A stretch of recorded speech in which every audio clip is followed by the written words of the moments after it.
So again, briefly my background, I started coaching back at MSU 10 years ago. I was fresh off getting a master's degree and fresh off of competing. So I was at Augustana for my first 2 years of full-time coaching, and then been at MSU ever since. And then mentors, a lot of these come through USA Track and Field, and then just all my professional development.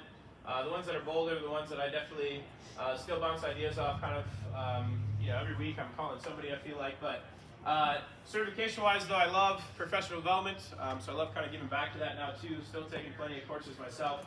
But again, a lot of my influence comes from USA Track and Field, USTF, CCCA, and all the coaches that kind of created those. So Bush Snyder, Dan Paff, Vern Gambetta, Gary Winkler, a lot of the main kind of people that have developed that over the years. So again, I had the same quote in the last session, so it's a little bit of a repeat, but Ralph Mann is pretty inspirational as far as technique, biomechanics, the physics kind of side of track and field. This book, it's only $25 on Amazon, which is pretty cheap for a full textbook size book. But it has rocked my world kind of from his first edition now to his last edition. I have every one of these, and they keep getting better and better. He also has one on golf, the biomechanics of golf. So he does a lot. He travels from kind of pro camp around in large universities and just sets up his whole thing.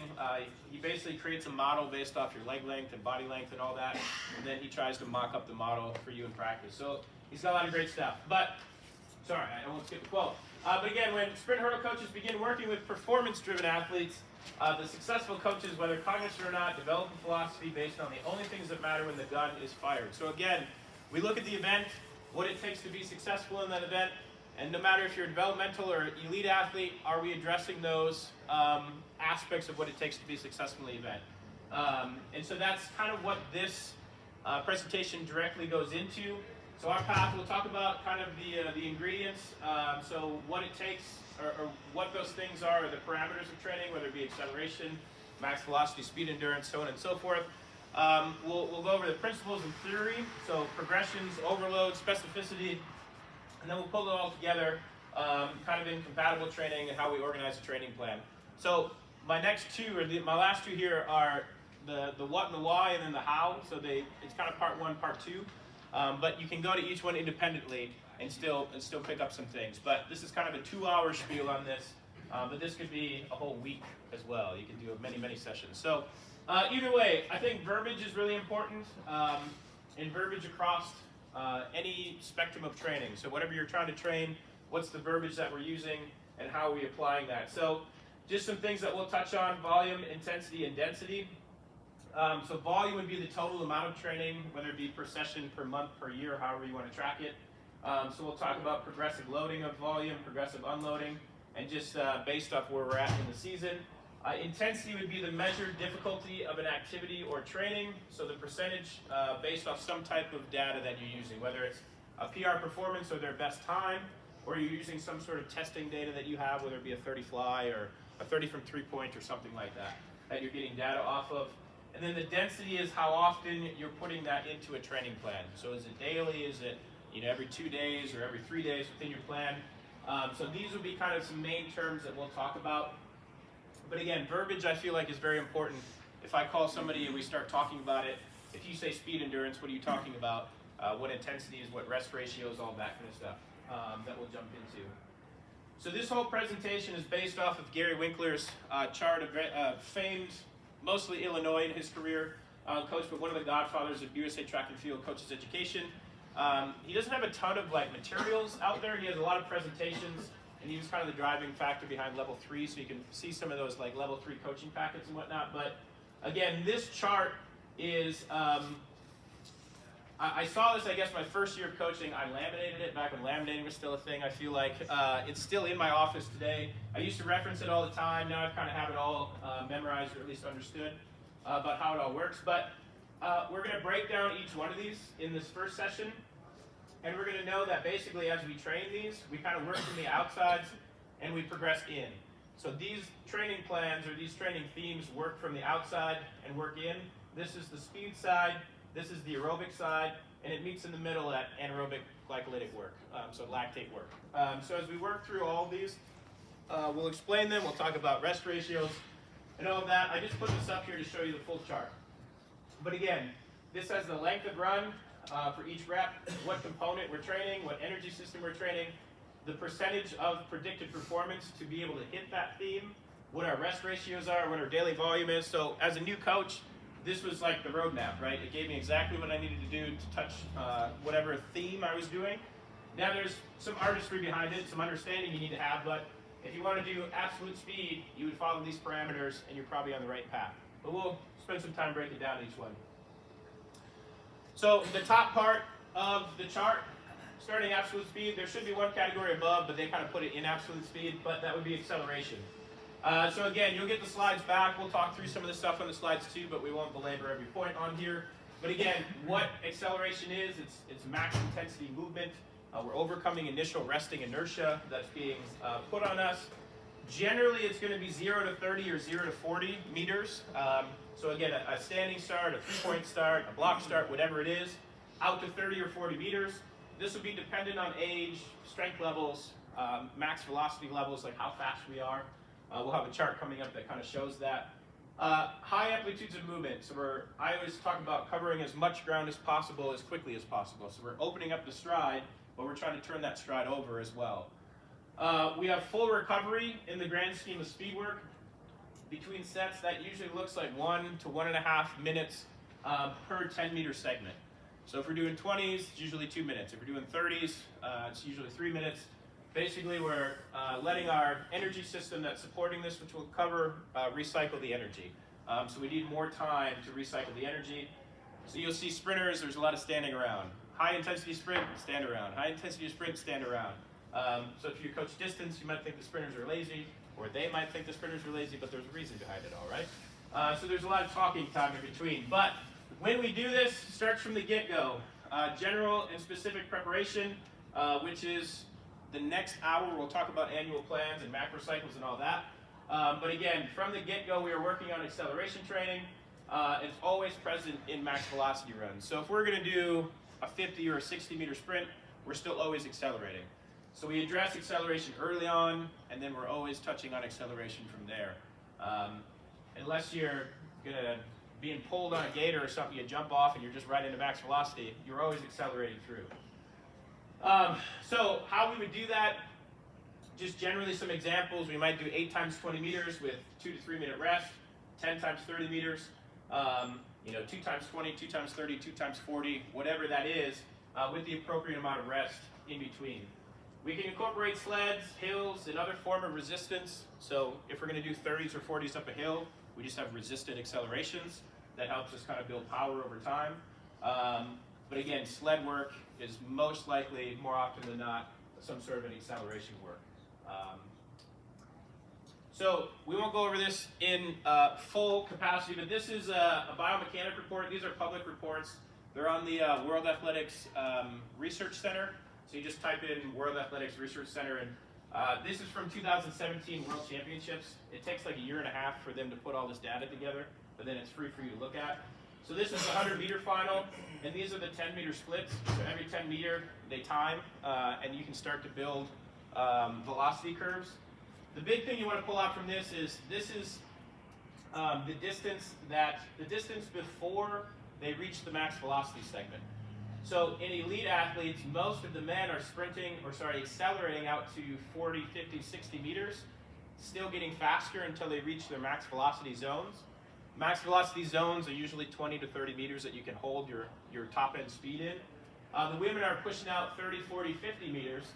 So the main thing with this is the faster and stronger you are, the longer your acceleration will be.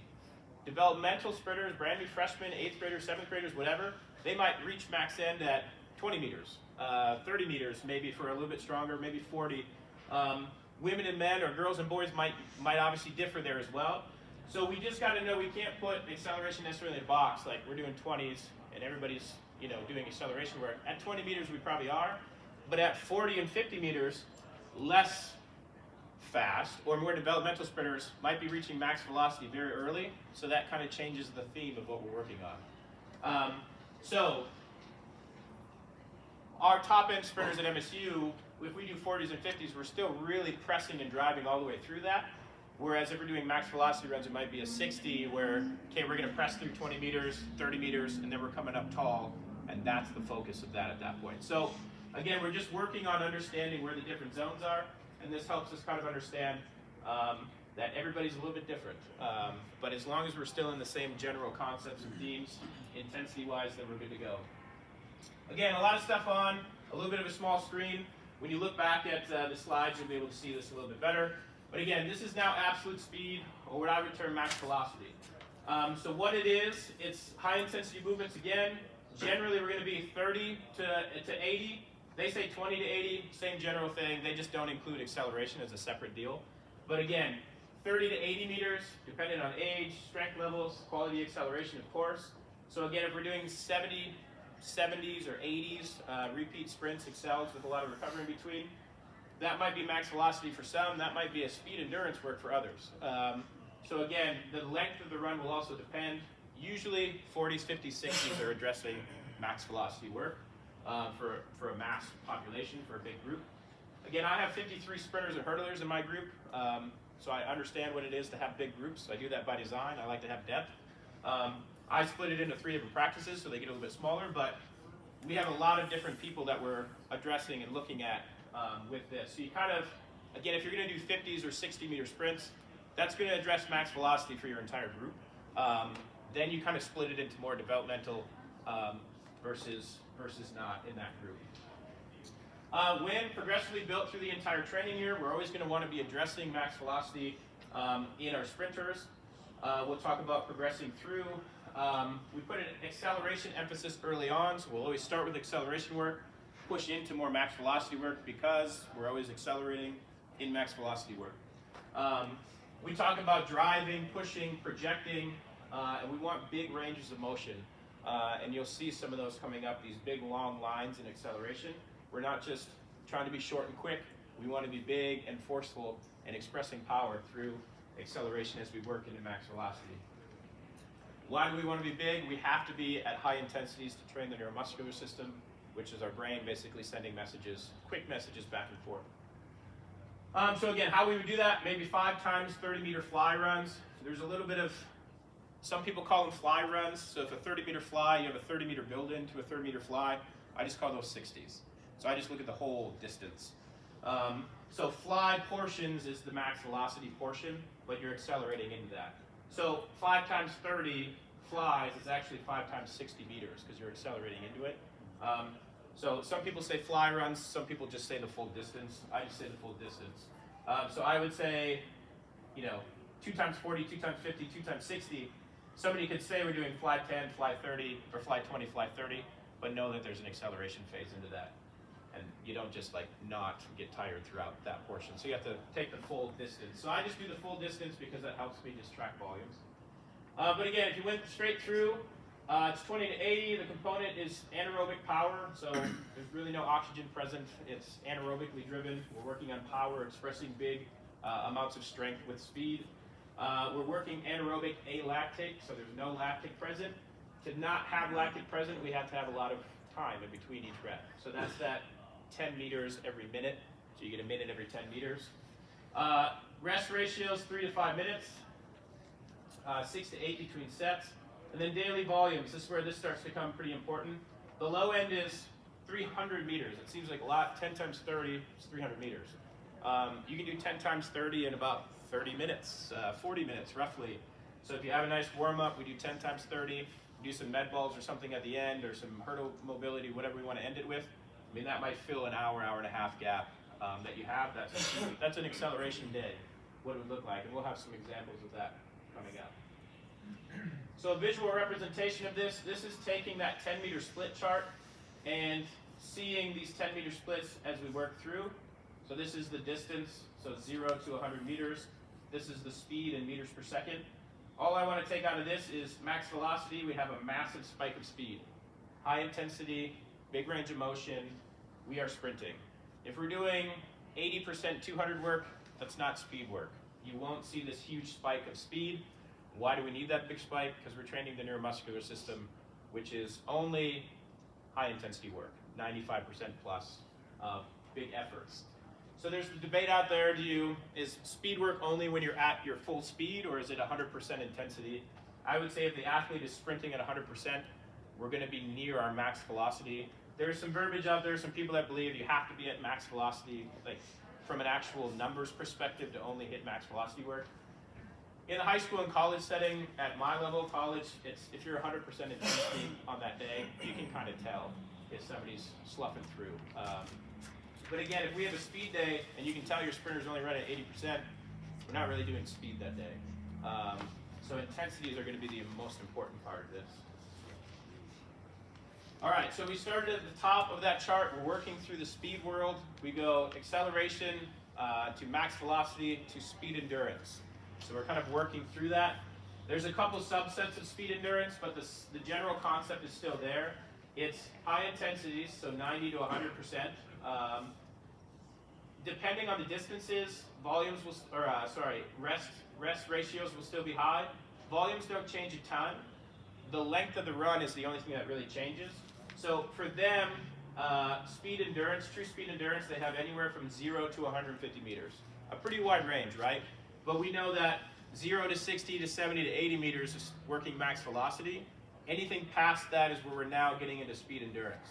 We're not necessarily making it a lactate day. We're not going to feel a bunch of burn in our legs. But to prevent the burn in our legs, let's say this.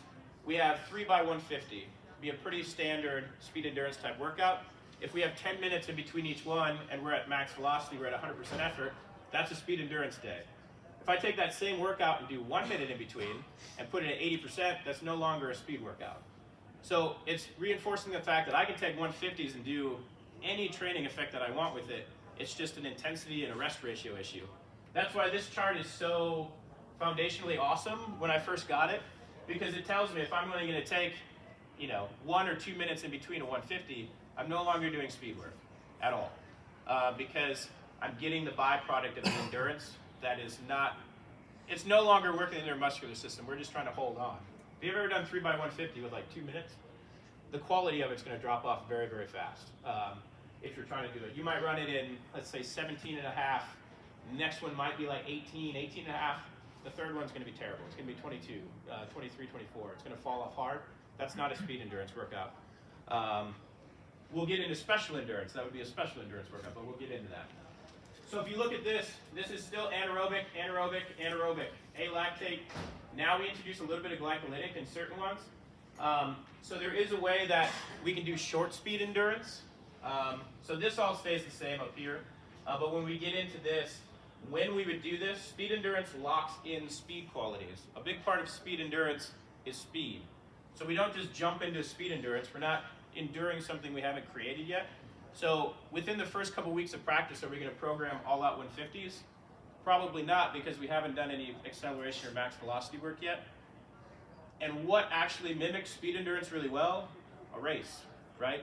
So for me, I have 18 weeks until we even compete. I don't touch speed endurance at all until we actually start competing, because it's super high intensity. There's not going to be a whole lot of volume. So we build up to that point, because I'm trying to build max velocity. That's the king of sprinting. You need to build max velocity. By the time we get to the speed endurance, we've already built it. Now let's lock it in and let's try to express that in a race. That's speed endurance work at that point. So I don't spend a lot of time doing speed endurance until January, when we come back from break and we're starting to race, because the races are speed endurance. And we have to factor that in as a workout. All races are workouts, not just like turn the brain off and now we're racing, we don't have an effect. We have to factor that in as a workout. So how we do this, speed endurance to me starts bridging the gap between max velocity and special endurance, which is coming up. Speed endurance is kind of that bridge of the gap. So there's a couple subsets called alactic short speed endurance and glycolytic short speed endurance. I'll just use the alactic one because this is something that we'll do directly before we get into true speed endurance work. So I'll do, let's say, 5 or 6 times 60 meters with 6-7 minutes in between each one, a true max velocity workout. We might do that for a couple weeks or something similar for a couple weeks. Then I say, okay, I want to start prepping for races. We're going to do short speed endurance. So we're going to start to build that. So I might do 3x3x60 meters, and it'll be somewhere in the 90 to 100% range. Now, this is all based off our 30 fly numbers, so I'll have general ideas. We also run the 60 indoors a lot, so I have general ideas of what their max speed is. So we'll have a chart. I have, whatever, 30 people that might be doing that. They have all their 30 fly numbers, converted 60. I'll have percentages that they follow. Everybody gets a watch, and we go through this. So we will do 3 by 3 by 60 meters. 60 isn't true speed endurance, but when you only do 3 minutes and 6 minute recovery, it turns into speed endurance. So we can take a speed rep, lower the percentage a little bit, lower the rest, and now it turns into a speed endurance rep. Because by the time you get to the second set of this, we'll do a 60 at 92% of their max. You take 3 minutes, you do another one, take 3 minutes, do another one, take 6 minutes in between the rep and the set. You kind of rest, then you go back into that again. You can keep the quality high because you still have 3 minutes in between, but at the end of it, we're definitely going to feel like we've endured something that day. So again, it's not a death march. It's not we're just running a 500 and hold on for dear life. It's let's split it into higher quality runs, and now that's going to only help you at the end of a 2, at the end of a 3, at the end of a 4 in a race, because most of speed endurance to me is also technical focused. So if I'm running like this, and everything's kicking out the back, I'm not applying any force into the track anymore. If I'm up here tall, under fatigue, I'm applying better forces. So all the technical work that we're doing in building acceleration, max velocity leading up to speed endurance, technique at the end is a majority of what I deal with as far as speed endurance. We're going to race, we're going to get in better shape, we're going to be able to endure more over the course of the season. You always are going to race faster at conference and state most likely than your first couple meets, right? We're going to progress through that, we're going to get a training effect. But at the end of state, if you're in a hard-pressed race and you're doing this, you're probably not winning versus somebody that's better technically sound because they're wasting less energy. So a big part of speed endurance to remember is technically focused. So if I'm just going to say run 150s, run however the heck you want, it's really easy to just run like this. It's really hard to run like this over time under fatigue. So another kind of soapbox thing with speed endurance is technique at the end. So the reason we talk about that so much is early season, our kids will say, man, that last 50, I just died. It's like, well, yeah, but when you felt fatigued, you just broke down and everything was like this. So if you did that same effort and kept technique at the end, you'd probably run a little faster. And then training will catch up over time. Like, we'll obviously adapt to more and more over time. So you got to look, and we film all our races, we can look, okay, you started breaking down at 150 in this 200. Is that you need to rep a ton more speed endurance? Is there, we just need to be more technically sound and it'll catch up to us. So we got to kind of look. We had a question after the first one, like, oh, my differentials are really big in between the 400. Well, what part of the year are we in? And what do we look like? When do we actually break down in the 400? Do we look great through 300, 350, and then it's at the end? Or are we screwed after 200? Because if you're screwed after 200, you maybe went out too fast. If you're screwed at 350, and we still got like 4 or 5 weeks until conference, that might just be a training effect over time. So different things to think about. The last thing on this slide that's important is where do we progress to? So when you look at your season, you might have 13, 14, 15 weeks if you're lucky with the spring. Where are we progressing to? If we're at the end of the season, the last 4 or 5 weeks, there should be nothing that should be more intense. We're at our most intense type training. We're also racing a lot. We've progressed to that point. If we start at the beginning of the year and just doing all-out 200s because I need to do special endurance because we're going to get this done, you got 14 more weeks. Where do you progress to? You don't. You just die off, for lack of a better way. If you start training 100% from day one at race distances, you might get 6, 7 good weeks to that, but you'll fall off hard at the end. So you get those kids that blow up the honor roll early on and then they fall off the face of the earth by state. You got to look at your training. Where do you progress to? We're in a pretty good spot. Like our women are ranked #1. Great. Nationally, we still got 6 more weeks until nationals. So I haven't even really touched speed endurance work until this week. So I'm excited on where we're going because we haven't even touched that yet. We're just racing off of, okay, we're in better shape, we might be better talented, whatever it is. But we got progressed now. There'll be people that, prime example, outdoor, we won nationals last year indoor for the women. First outdoor rankings, we weren't even ranked. First of all, we didn't even open yet because it was still snowing. And second, we rebuild after indoor to build outdoor. What's the biggest outdoor race in the US for college? Probably Texas Relays. It's a week after, or 2 weeks after nationals. People are trying to run fast as crap outdoors right away. where do we progress from there? Because then you just go to the next one, the next big one, the next big one. So I always like to recycle it for about 3-4 weeks, and then we build towards the end, and we always get that second peak. So this is a big soapbox thing. I always ask myself, where are we progressing to? And I'll always err on the side of being a mile short of where we're trying to get to than a couple inches over. Because if we go overboard too early, there's nothing you can do other than just take a ton of rest. And we gotta compete at that point. So again, hopefully you can read this, but I'll obviously go through it. Now, special endurance, this is the middle of that chart. So this is the highest, most intense stuff. This is the booty lock workouts, the one that suck, the ones that you have to go through to be able to feel what it's going to feel like in a race. So special endurance 1, special endurance 2, there's kind of two subsets. Special endurance 1 is just a shorter version. It's 150s to 300s. Special endurance 2 is 300 to 600. If you're a short sprinter that doesn't go over 2, you probably don't ever touch special endurance 2.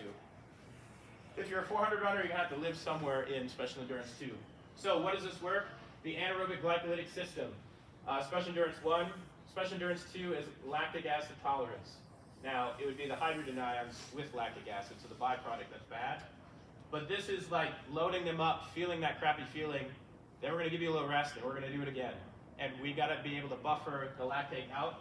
Now, do we do this all the time? No, because it's at super high intensities over some pretty long distances. And the rest, though, 10 to 12, 12 to 15, 15 to 20. So if we're doing event runs, I like to do event runs, I call them. We race a certain distance, we run a certain distance at, let's say 95% of whatever their PR is at that point. We'll give them 30 seconds, and then we bust 100. Or we walk 50 meters and we sprint 100 as hard as we can, because I put them in the zone, we give them a little bit of time to gather themselves, and then technically sound, we need to sprint as hard as we can.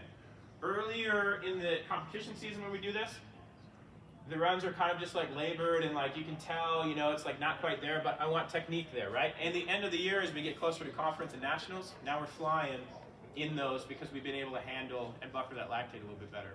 So we stress them, rest them, stress them, rest them, and they adapt over time. We don't just hammer them from the get-go and then just hope they hold on. So we're always, where do we progress to? This is the middle of the chart, the most high intense. This is where we get to by the end. Well, what does this look like? Racing, right? So if we do a 4x4 at a meet, that's a hell of a special endurance 2 workout. So when I come back the next day and say, hey, I need to check my special endurance 2 box? No, because I already checked it. So if you're racing twice in the beginning of the year, that's not necessarily a bad thing. If you have 2 meets, you can just load them up a little bit early. I don't really care about times. We're just getting a workout in. Workout meets doesn't mean go overboard, run a 4 or 8, the 4x4 and all the other stuff. But if you got a 4 and a 4x4, last weekend was our second meet back from winter break. It's the first time I opened up the 4x4s for the year. We ran fast, we ran well, but you can tell we were a little labored by the end of that. But now when we do that at conference and nationals, they'll be chomping at the bit to run the 400 because we feel great. Because we have plenty of time and we've adapted to that over time. So this might, again, look like racing. It might look special endurance 1. We do a hard 250 with 15 minutes, a hard 200 with 2 minutes or 15 minutes, a hard 150. These are at 95% of your current 200 meter PR. So you just, for me, if they run 22 flat, you take 22.00, just take out the decimal, divide it by whatever percentage you want. So 22.00 divided by 95 gets you, whatever, 23.20. So you just take out the decimal point. That's the easiest way to calculate it. I also just use Excel. I do a ton of Excel docs to do it all for me. So I don't think I have a picture in this, but I have basically every distance, every 50 meters, 100, 150, 2, 250, 3, 350, and you put in whatever time you want, and then it gives you everything. So you just know from there. Also with big groups, I have a short sprint group, a hybrid sprinter group, a long sprinter group, and I call them long sprinters because I don't like distance, so we don't call it mid-distance, it's the long sprinters. So I have 4 different workouts, but then we work within ranges within there. So at any given time, I might have our best kid and our most developmental kid in the hybrid group. I'll just write, okay, we're going to run this 23.5 to 26.5, and then you have the range, and then you fall in here, you fall in here, and so on and so forth. So with big groups, you can still get individualized. And you could do it, you just have everybody's PRs that you update every week, and you have an Excel chart that gives you everything, and then they just say, hey, we're running 150s today, go look at the chart, here's your time. You can get it down, if you buy bulk watches on Amazon, you can get it down to like $2 a watch. Stopwatches, I got like 60 watches, we use them all the time. Just tell a college kid to buy a $10 watch, they won't do it. They'll buy something else that's dumb. But so again, further thoughts on special endurance. Yeah. So how much is enough? Obviously, are we competing and hammering them in practice and competing and hammering in practice? Maybe early competitive season, we're still kind of in that mode. But by the time we're done, the races kind of take advantage of that. And really, our weeks, last 4 or 5 weeks that we're kind of in now, our weeks are pretty recovery based. We might hit a few things or work technical work, but if we're racing every weekend, I don't necessarily like to take full weekends off and just say we're training through, because races for me are great training reps. But we'll lighten up certain weeks. But again, how much is enough? We just kind of know that we're still progressing in our races. Do I need to hammer them all the time in practice? Probably not. Especially if the next hour we'll talk about how we sequence a week. If you have 2 really high competition days, those next couple days might have to be pretty low as we build into the next one. So either way. Quality versus the death march. There's a difference between a tough workout and a dumb workout. I will never be somebody that posts videos of kids puking, because that's never the goal. Sometimes it happens, but there's coaches out there that take pride in like making kids puke. It's not that hard. Just run 40 400s. Oh wow, that's cool. I prescribed you that. You can puke by the 10th one if you want. I'm a really tough coach. It's like, well, no, I'd rather just run fast at the end of the year and win things, you know. So I don't really ever care about posting that kind of stuff, because it should be quality work over anything. There's definitely times that I'm going to feel terrible. I was a 400 hurdler. I know the feeling, but it's not all the time. I mean, mid-season, if you just put a sprint day in there with a lot of rest, sometimes that's the best remedy to get them going again. So progressions, very, very important. Acceleration into max velocity, into speed endurance. In max velocity, there's always acceleration. In speed endurance, there's always max velocity. So that doesn't necessarily mean that we compete and then all of a sudden we never do acceleration again. It's important to still do some block sessions, working on technique, and if you don't hit blocks in practice for 3-4 weeks, they'll probably regress at some point. But it just means when we're doing speed endurance work, I don't necessarily need to be like, I need an acceleration and a max velocity day, because they're all involved in this. And then you eventually get into special endurance, which is racing and the end of the year stuff. I can get talking, so I want to make sure I'm on schedule here. But now tempo, again, this could be a talk you could stretch out forever. So if I'm talking really fast, I apologize, but all this information's on there. So tempo is the other side of the spectrum. We started at acceleration, build down to special endurance. Now we're starting in continuous tempo and working our way up, because eventually the neuromuscular system, the aerobic system, they meet at special endurance. That's the glycolytic system, basically. We're creating lactic acid. So intensive tempo, extensive tempo, continuous tempo. I'll use these terms a lot. The only thing that differentiates these are the intensity. Intensive tempo is 80 to 89%, again, generally speaking. Extensive tempo, huge range. If you're just doing 60%, hundreds or 200s or whatever it is, that's extensive tempo. Continuous tempo is more like fartlek and mid-distance, long sprinter stuff. At times, if you run the 6, the 8, the 1,000, the mile, you're gonna have to do some continuous tempo. But again, for sprinting, this is like our summer work. We'll do some more extensive stuff, the stuff I send them to do before and get prepared to go. And we kind of start in on some higher end extensive, like 75% work, and then get into 80s, just kind of into that intensive tempo work right away. So it's a wide range. But again, when we do it, we select a starting point based off your event, the work that they've done beforehand. If they come from basketball and you get them, a lot of that aerobic work has already been done in basketball, right? We have a capacity for work. We can start in on some specific stuff. But if you got a kid that doesn't do anything in the winter, they don't do any training, they just come off the couch, play video games all winter, you might need to start with some different tempo than somebody you get late.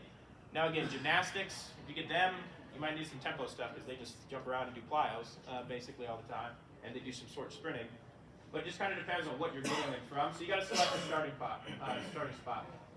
And how you do it, just some examples. We always start in the fall with our aerobic work is 15 times, or anywhere from 12 to 20 hundreds on the minute in the grass. So we'll run roughly 75%. They get 45 seconds. When we start with a minute, they run back, get a minute, run back, get a minute, whatever. Certain sprint coaches out there think it's dumb, but no matter what, there's an aerobic component to anything that we're doing. We address this, but we don't keep harping on it after we get through a certain part of the year. But we have to address it early on, because the aerobic system is important. For a 60 runner, if you're running rounds, there's an NCAA rule now. then you have to run a third qualifying round of the 60 in a meet if there's over 64 people. You go to a big invite, there's always 64 people.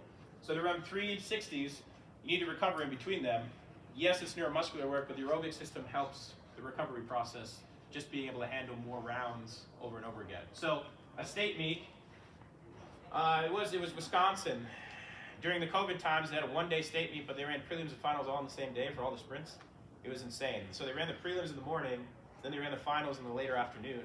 So if you did the 4x1, 4x2 in the 100 or something, or 4x1, 4x2 in the 200, in one day you're doing 7 or 8 events. Just insanity. I don't know why they did it, but you screwed all the sprint schools basically by doing that. But again, if you just did 60 meters, just repeat 60s all year, and that was your training plan, you would have been screwed probably by the time you get to the second round of that. So also 2-day meets, aerobic work can help just build the ability to come back the second day a little bit better. If you're a 400 runner, you don't do any tempo work, good luck. It might work when you're developmental, but it will not work as you get faster and faster, because the speed component becomes more and more of an issue. If you look at Van Niekerk when he finished running 43.0 something, he wasn't really breathing that hard. He was barely scratching really the aerobic system, generally speaking. But if you got somebody running 70 seconds in a 400, most of that second half is aerobically driven, right? So aerobic work and developmental people can help you get them along to a certain point, but then speed work will become important the faster and faster you get. That speed reserve model. But that's kind of outside the point of this. But either way, continuous tempo in general might be outside of the scope. So we're not going to do a whole lot of like mile runs or anything like that. In my system, I would yes.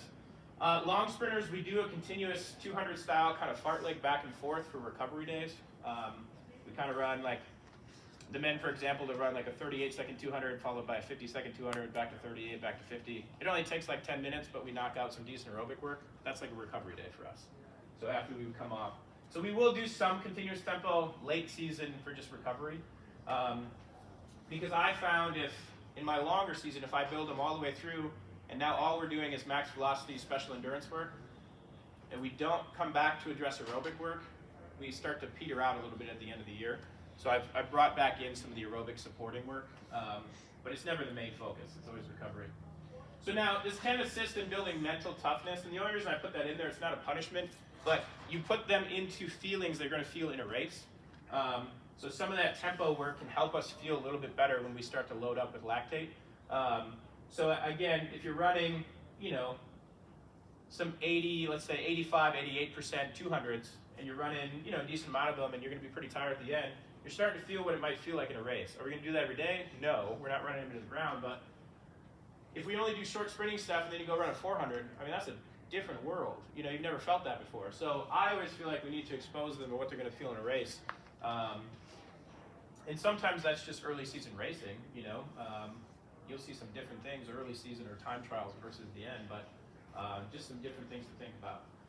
From a verbiage standpoint, intervals are kind of incomplete rest. Repetitions have complete rest. So we talk intervals versus rep runs.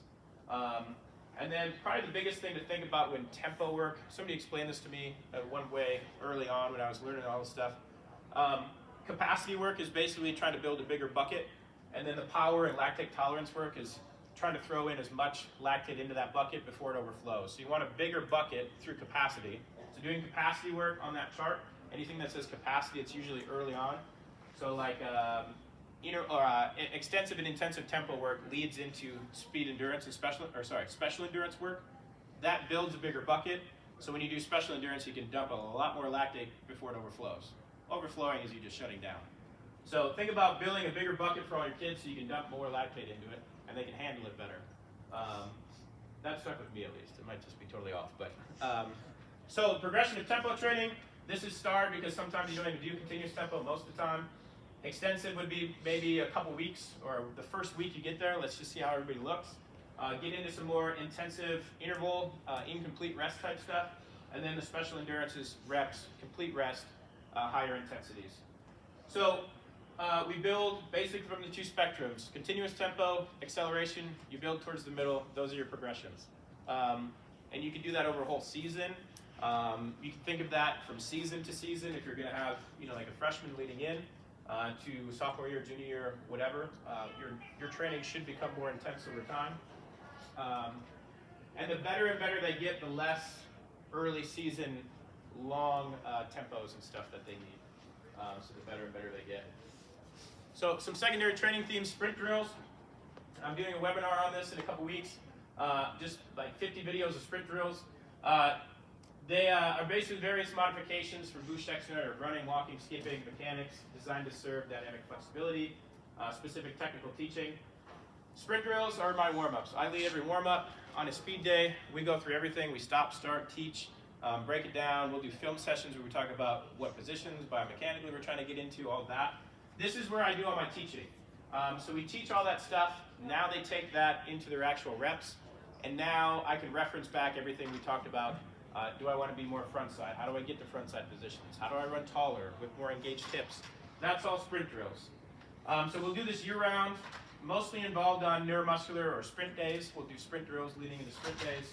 And then they're traveling over 10, 40 minutes. We've seen the mock drills, A's, B's, different acceleration type things, different starting positions, coordination, flexibility, all of those things are important with that. Plyometrics, multi-jumps, all this plays into the next hour or two that well, after lunch. But it's used to develop reactive strength. Anytime we're basically leaving the ground, any sort of jumping motion. That could be skipping as well, early season, just some easy skips. Those are kind of base level plyometric work. And then we work into more box jumping, bounding, that kind of stuff through the end. Does that mean we start right with speed bounds, run hard, and then start bounding back and forth? No, we would start at more in-place hops, kind of work up to that. So we're always progressing to something. If day one we do speed bounds, where do we progress to? That would always be, I guess, my question for you. So again, we always start with different ankle pops, in-place jumps. We do short bounds that don't have a lot of amplitude. And then we'll do more extended bounds and some of the depth jumps and all that kind of stuff. Dropping off the box and hard sticks, more eccentric type work. So medicine ball, multi-throw is just a little bit different names. Medicine ball is the actual ball itself. I think medicine ball work is just like circuits where you're doing different abs or coordination or whatever type stuff. Multi-throws is where you add in force and power. So now I'm trying to throw this medicine ball as far as I can to a partner, or over my head as far as I can backwards to a partner, or hard as I can against the wall, sideways. Those would be multi-throws versus like a med ball circuit. So multi-throws, again, pair well with, we'll get into this, pair well with acceleration work, max velocity work. Things that have high power in sprinting pair well with things that are high power in multi-jumps, multi-throws. And then obviously the subside of that, lower intensity med ball stuff, working on coordination and just specific strength would do well in like a recovery day or a tempo day. General strength circuits, this is all of our recovery stuff. We do a lot of circuits. My circuits would be in-place work, using your body weight as resistance, a lot of different exercises, dead bugs, mobility work, and then we'll pair that with like 70-meter tech runs. Tech run is like a 70% technique run, just focused on technique. I get some of that extensive aerobic work, and I'm getting general strength work all in a recovery day. Those are the ones, if I have a hurdle day, then I'm focused on the hurdlers, sprinters, you're off doing your general strength circuit, and now you have a sprint day the next day or something like that. So how I kind of work with my big numbers to get everybody where they need to be. But those are year-round things. Those are just check-ins. I don't think we can do enough general strength. We need to address it, work on all the small musculature within the hip, in the core, and a lot of injury prevention is general strength work for me. So you take all these things, all these concepts, and you build an inventory. So this is straight off Bush Snyder's training website, sacspeed.com. There's a lot of free stuff on there. This would be an example of how he would program a day. He has some mobility jogs, some static flexibility work, some dynamic flexibility work, sprint drills, build-up, speed development. Then he goes into multi-jumps, and then he weight trains after. So he just has this static flex, capella, then he has a sheet. You go to the sheet, you see capella, and you go through that. So I use an online training system that saves it all for me, and I just drag and drop on each day, and it just drops it in there. But if you're just using like Word docs or Excel docs, whatever, which work just fine, you can have it all written out, and then they just reference this. I see a lot of coaches that have this like laminated. They have multiple copies with them. They set them down. They say, okay, I'm going to Capella. Here's my exercises. If you got big groups, it's an easy way to organize everybody with that. But again, it's not just going on the day, hey, we're going to do all this stuff. I'm just rattling it off the top of my head. Let's have some stuff that makes sense. And this flexibility might be all addressing one area. This might be addressing a different thing. So you have multiple circuits or whatever for whatever we're trying to get that day. So I have some more lower body driven circuits, some upper body driven circuits, and then we just kind of put them in however we need to that day. All right, we're running along halfway decent here. Okay, we got about 15 minutes left. So other things for flexibility work, whether it be static or dynamic, that can be kind of year-round. Any of those things in the warm-ups. You got to think sprint drills, dynamic work, acceleration, big ranges of motion. We're working flexibility, dynamic flex. Now, static flexibility, I always put in challenging bigger ranges of motion. It's not like we're going to spend half hour just stretching. But again, 4 or 5 minutes, let's address a few things, especially with male high hurdlers. I was somebody that always needed to do a little static flexibility work before I felt comfortable that day. Then hurdle mobility work is another way to just address flexibility. It's one of the 5 biomotor abilities that's important: speed, strength, endurance, flexibility, and coordination. Those are our 5 pillars of training. Flexibility is a big part of that. But anytime you're doing high range of motion, high amplitude type stuff, that's dynamic flex, when you're challenging any sort of range of motion.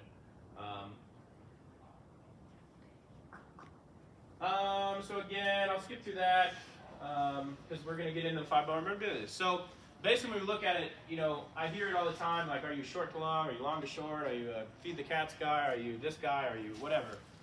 I run a concurrent plan, so I know what it takes to be successful in the event, right? We can figure that out, and then we address all those things and build through that progression. So I'm doing speed work and tempo work in the same week, but I'm building through the individual progression. So I'm going acceleration into max velocity into speed endurance. We're going extensive into intensive into special endurance.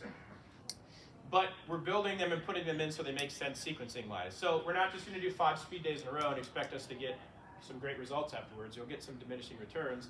But I can do a speed day followed by a tempo day, maybe a recovery day, a speed day, and another tempo day. Because now I have 48 to 72 hours between my speed days. And the next hour kind of goes into appropriate rest times in between that. So this is kind of the start of that, the roadmap. So we have that chart, and we know that speed's important, strength's important, endurance is important, flexibility is important, and coordination is important. Now for a miler, endurance will look a lot different than a 100-meter runner. So you have the specific endurances within that, so your speed endurance versus your lactate threshold or aerobic threshold or whatever for distance running. I like to add in a 6th one. The psychological factor is pretty important, just preparedness, anxiety, competition, anxiety with that. But again, within speed, you start to see some of these terms we've talked about. Within strength, we have static, dynamic, power.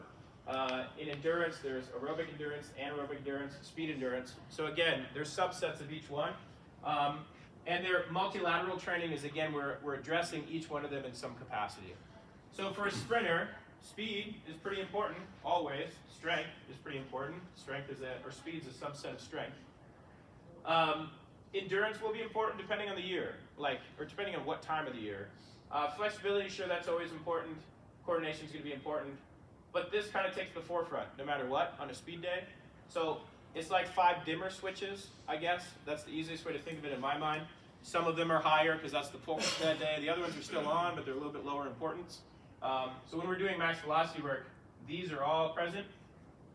These 2 specifically, flexibility, sure, we have dynamic flex. Coordination, yeah, we're coordinating the movements. But until we get into speed endurance, this one doesn't really dim or switch up, I guess, if that helps kind of think of that. Stages of learning, a lot of us are obviously teachers. I was trained to be a Phi-Ed health teacher. Then I student taught internationally and realized I probably didn't want to do it right off the bat. It was a different experience, but so I got into coaching. But coaching is still teaching in my mind. So we have an acquisition of something, then we refine that motion, and then we have some sort of stability with it. So again, the unconscious incompetence, conscious incompetence, that whole model. We've probably all seen something like that. Basically understanding that there's going to be an acquisition phase when we teach something, and we might see rapid improvement just because they're picking it up. So again, this is why we hammer sprint drills and keep reinforcing good technique and keep reinforcing how we're supposed to contact the ground and attack the ground. Because yes, we're picking it up and learning it, but even after we've refined it and it's stable, we still need to work on it. It's not like pros just stop training because they got it. You know, they have to keep training and keep working on that because you build a motor pattern and you keep refining it over time. So you'll see a lot of progression from a freshman to a sophomore to a senior, hopefully, and not just run them into the ground and then hope they're hanging on by the time they're seniors. So the overload principle, this is exactly what that is. You have a workout. There's somewhat of a tired, or we have a stimulus that breaks us down. Okay, anytime we're training, we're breaking ourselves down or stressing ourselves in some capacity. We give the appropriate amount of recovery for each type of theme. So for a sprint day, we might do an acceleration or hard max velocity day. We need at least 24 hours to 48 hours in between that until we hit the next one. I would say closer to 48. So we get this recovery, we have an adaptation. Now we hit it again here after we've kind of gotten that adaptation, that strength. Now we dig ourselves, build ourselves back higher, dig ourselves, bring ourselves back higher. So this might look like Monday, speed day, Wednesday, speed day, Friday, speed day, and that makes sense. Now if this is the other way around, if every day you're going to do speed work, okay, now we don't have the appropriate amount of recovery. We might still do okay here, dig ourselves again, and now we just keep digging ourselves in a hole because we don't give ourselves the appropriate amount of time to adapt to the stimulus we put on it. Now, let's say we have the kid that they'll come Monday, you might see him 2 weeks from then on another Monday, and then you see him maybe a Thursday, and then whatever, they have every excuse in the world. Now we're training too infrequently, and now we're falling off. We had a perfect time to hit the next one, and then we just fall off the face of the earth, you know, and then we hit it again, and then we're digging ourselves in a hole, and we don't go anywhere. So if you only practice 1 day a week, you're not going to go anywhere. You just kind of flatline it through. So just some general things we'll get into as well. Any speed day, you need 48 to 72 hours from a general standpoint. Now you can double back the days. You can do a Monday, Tuesday, let's say, but then you sure as heck need a couple days off of doing speed work after that. Tempo work, generally, you need about 24 hours, so you can bounce back pretty quick because it's lower intensity and the aerobic system's a little bit more efficient. So you could do, like distance running, you do a lot of aerobic work back to back to back to back, and then you'll put in some neuromuscular work in there as well. So the overload principle is important.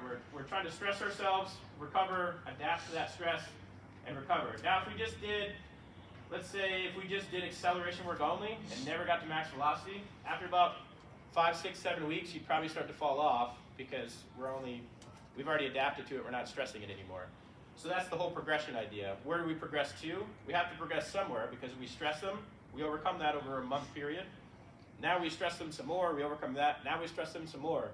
While we're always in better shape at state than we are at the first day of practice. We're progressing and leading them up to somewhere. We have 38 weeks in the college season, but now, shoot, if you're good enough, then you're competing all summer. And we got some Bahamians that compete on their teams, we have some Norwegians, they're always competing for their countries. So it's like, well shoot, now you need more recovery in the fall because we need to give you a period, then we start building you back up. So, you know, if you're a professional, you're making money off of it, all it is balancing this out. You're competing all the time, you're training all the time, they might take a month or two off, but then boom, they got 8 months more of training, competing, all that kind of stuff. So rest ratios and understanding rest is very important. Now, again, 12 to 16 week high school season, it's a blitz, I get that, but you know, we got to understand that, again, workouts are, I guess we have to understand our different themes so that we can progress that through. Because in a short amount of time, it's even more important that we don't just fry them from the beginning and hope everything's going to turn out all right. Adaptation, we just kind of talked about that. Generally speaking, adaptation is 21 to 28 days of a similar stimulus before you get an adaptation. So if you've heard tutor BOMPAs like periodization, it's kind of the foundational idea on periodization of training. They're 4-week blocks generally that people train in. So you'll do 3 weeks of active training or 21 days, and then you'll take a recovery week where you adapt to that and then you move to the next. So if you look at our annual plan, which you'll see in the next one, the next presentation, it's basically 4-week blocks and it doesn't deviate from that very often. And we're always stressing, then conference and national hits, then we unload for a whole 4-week block and then we build back up again. So general concepts that you have to apply to your own situation. Variance, we've certainly talked about this, is varying it, so we're not doing speed work just straight through. Individualization, this becomes pretty important because you'll even individualize within a group. Again, I split my groups into 4 main groups, but then within a group, we might have some variance with how they actually train. So like when we ran our school record the year before COVID hit on the men's side, we ran 3:08:53. All these were local dudes that ran 49:05, 49:4, 49:7, and 50 flat in high school. When we ran 3:08, 2 of them split in the 46s, like actual automatic splits, and then 2 were in the 47 some range. 2 of them never did anything over 300 meters in training. They were more short sprinters. 1 was in the hybrid group, and 1 was like a freight train. He was in like the long sprinting group. It took him forever to get up to speed, but he would be able to hold it forever. So this group of 4 guys, 1 was totally different. These 2 were more longer distance sprinters. These guys were short sprinters. If you train along with them, they just totally fell apart. Bodies couldn't handle it, so he kept them short. This guy split 46.5. He ran, I think, a 400 once in high school. He was kind of an anomaly. I never thought he would make the team. And then all of a sudden we did this hill challenge and he won. And I was like, what the hell? You know, it was like week 4. I was like, who is this? And then he split, again, it was 46 something, like a full eagle eye split. And ended up running like 21:30, just doing some amazing things. But if we trained him like this guy, he would have fallen off the face of the earth. Morris was just, again, a freight train. He could run 47, 46 splits, but he couldn't run any faster than 23 in the 200. It was the weirdest thing in the world. And I would get pissed every time he'd run a 2 and it would be terrible. But then he split really fast, and it was just kind of what it is. So, so we've talked about this: acceleration to speed development to speed endurance, continuous leading to special endurance, in-place jumps to baby bounds to speed bounds.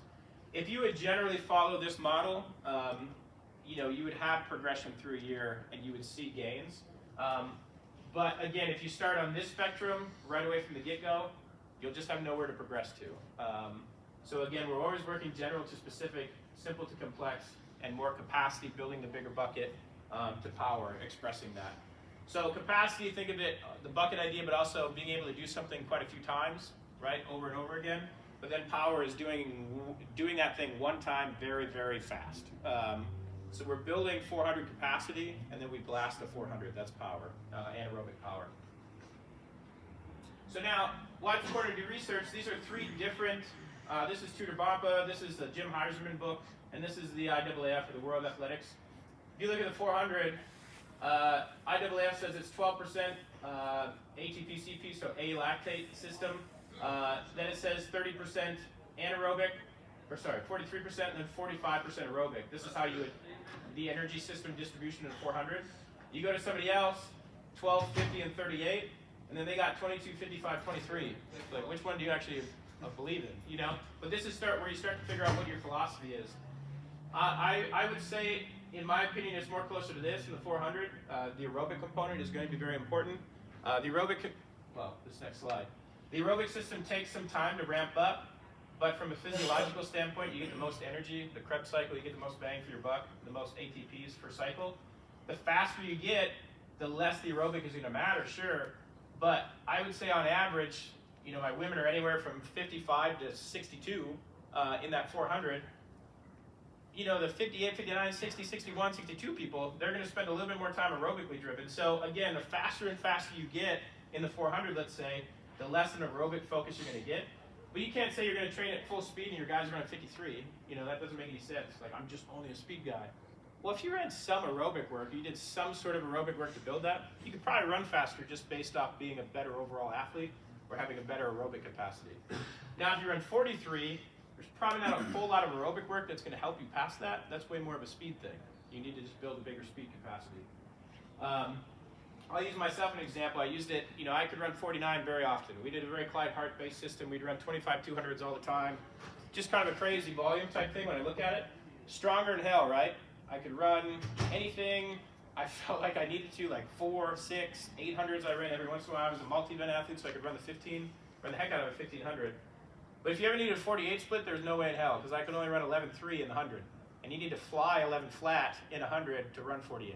There's no way. No way I was going to ever run it. I could run as hard as I possibly could, but I didn't have the speed capacity. So eventually, speed is going to be an important thing.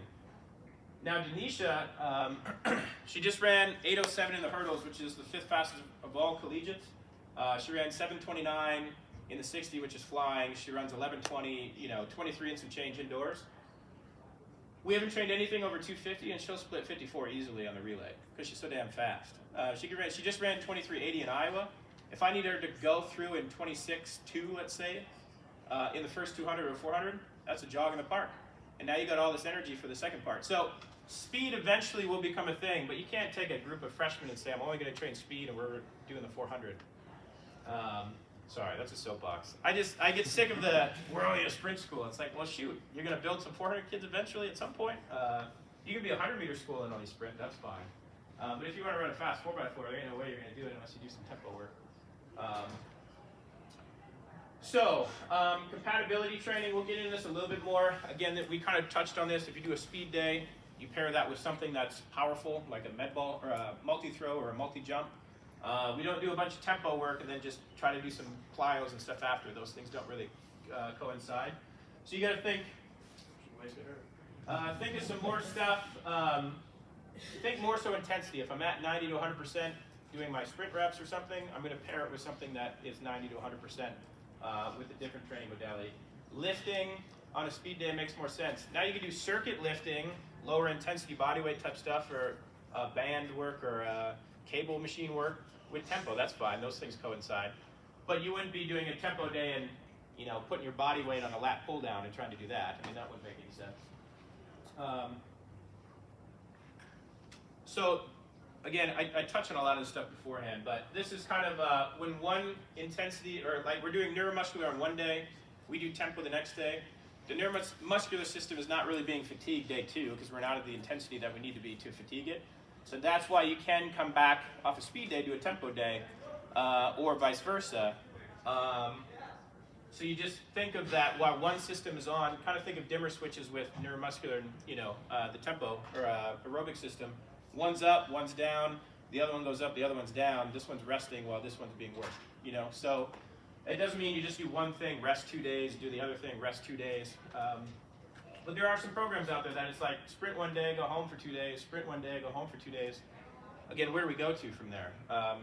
You eventually have to add in more days and more consistency. I'm kind of at my time. So the last couple slides are just on some things that we've talked about, how to put things together, and this is what we'll kind of get into as well in the next hour. But I want to make sure that you guys have plenty of time to eat. So this is my information. Again, feel free to message me. It's a busy time for me, so it usually takes me a couple days to get back to something. But again, I'm on Twitter pretty actively. If you want to QR code that, you can get on my newsletter. I do a monthly newsletter. Again, my caveat is there's only 1 month though because I just started doing it. But February we'll have a new one coming out. The first one was on mentorship. The second one, the one's coming out, is on like pre-meet warm-ups and why that changes, how that changes, all that kind of stuff. But feel free to get on there. It's just another easy way to connect. But I'll be here again for the session after lunch, and then we're hosting a meet tonight, so I gotta head back then. But let me know if you have any questions. Probably easier at this point just to come up since we're kind of over time. So thanks, guys.